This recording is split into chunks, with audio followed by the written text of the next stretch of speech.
ہاں ریاض صاحب پوچھ رہا ہے، میں نے کہا سوالوں کے لیے رہنے دو کہ قرآن مجید میں کچھ آیتیں ایسی بھی ہیں جن کا حکم منسوخ ہے، کچھ ہیں مگر یہ عقیدہ جو ہے نا کوئی بنیادی نہیں. اگر کوئی عالم سمجھے نا کہ نہیں قرآن میں کوئی ناسخ منسوخ نہیں، جتنا ہے سارا قابل عملی ہے، اور ان آیتوں کو سیٹ کر لے. جیسے پہلے کئی لوگ کہتے تھے 500 آیتیں منسوخ ہیں، وہ بھی اکٹھا کر دے. پھر شاہ ولی اللہ رحمۃ اللہ علیہ اٹھے، انہوں نے ان میں سے 5 رہنے، سیوطی نے 20 رہنے دی تھیں، شاہ صاحب نے پھر باقی ساری حل کر دی، 5 رہ گئی. مولانا غلام اللہ خان رحمۃ اللہ علیہ نے ان کو بھی اپنی جگہ سیٹ کیا کہ یہ بھی اپنے اپنے موقع کی بات ہے، ساری ٹھیک ہے، منسوخ نہیں. تو اس سے کافر کوئی نہیں ہوتا.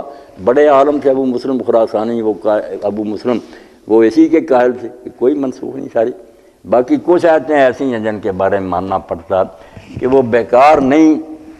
تدریج کا اصول جو ہے نا آہستہ آہستہ کہ بگڑا معاشرہ جو اس کو ٹھیک کرنے کے لیے احکام ضرورت کے مطابق اترتے.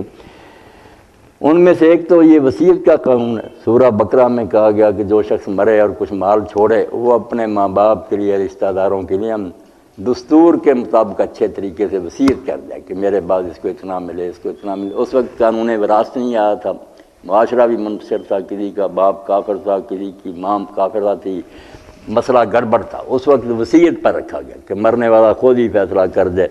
بعد میں صورت نساء اتری جس میں پھر مسلمان معاشرے کے لیے ماں کا اتنا حصہ، باپ کا اتنا، اولاد کے، وہاں وصیت من اللہ کہہ دیا کہ یہ اب اللہ کی طرف سے وصیت ہے. اس سے وہ بندوں والی وصیت والا معاملہ ختم ہو گیا کہ جو تم فیصلہ کرتے وہ چھوڑو، اب یہ جو ہے نا اللہ نے جو فیصلہ کر دیا اس پر رہو، اس قانون کے مطابق تسلیم کرو. مگر تھوڑے حصے میں وصیت کو اللہ کے رسول نے برقرار رکھا کہ وہ وصیت بھی کرنے کا حق ہے مگر تیسرے حصے تک. اب پوری جائیداد تم لوگوں کو نہیں دے سکتے، وارثوں کو بھوکا مارنا. تیسرا حصہ جو ہے اس حد تک تم غریبوں مسکینوں کی یا جس کی مدد کرنا چاہتے ہو کر لو. اور یہ بھی آپ نے پابندی لگا دی کہ تیسرے حصے سے زیادہ نہیں کر سکتے اور وارثوں کے حق میں نہیں کر سکتے. جن کو قانون کے مطابق ہی حصے مل رہے نا ان میں کمی بیشی نہیں کر سکتے. اس طرح تو اللہ کا قانون معطل ہی ہو جائے گا. جو حصے رب نے مقرر کیے ان کو نہ چھیڑو.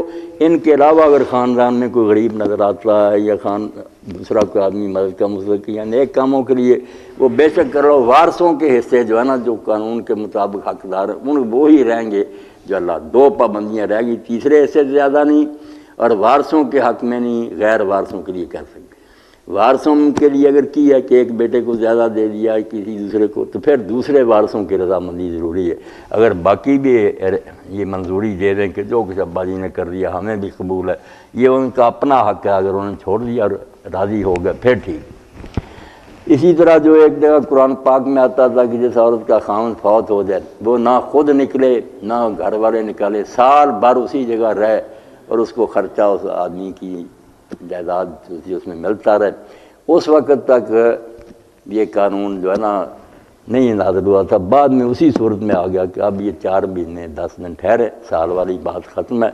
پھر جہاں جی چاہے نکاح کر لیں. اللہ تعالیٰ نے تعداد کی بڑھا دی اور خاوند کے حصے سے بھی دینے کی ضرورت نہ رہی. وہ صورت نساء نے ویسے ہی اس کا حق مقرر کر دیا کہ اولاد والی ہے تو 8واں حصہ مل جائے گا، نہیں اولاد تو 4تھا.